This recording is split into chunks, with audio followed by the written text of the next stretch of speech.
London में इस्कन मंदिर में महाप्रभु जगन्नाथ अदिनिया स्नानयात्रा सोमवार लंडन सहर भक्ति वेदांत मैनोर वाट्सफोर्ड ठारे इस्कन मंदिर में जगन्नाथ स्नानयात्रा अनुष्ठित होता। लंडन में रोकता प्रवासी ओडिया मैंने यहाँ तीव्र विरोध कर विगत किछि वर्ष हे विश्वर विभिन्न स्थान में इस्कन पक्षर मन इच्छा रथयात्रा आयोजन होउछे।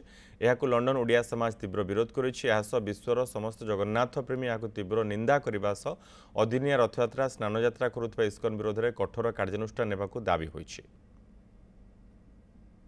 जय श्री जगन्नाथ नीलाचल निवासाय नित्याय परमात्मने बलभद्र सुभद्राभ्याम जगन्नाथाय ते नमः।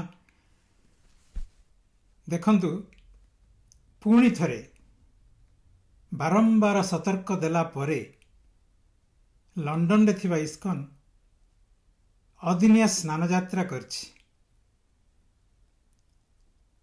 यह भक्ति नुहे, यह एक उन्माद।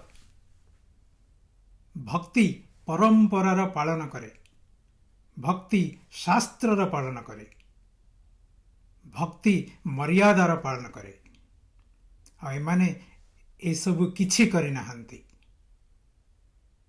एमाने जगन्नाथंकर अपमान करुछंती।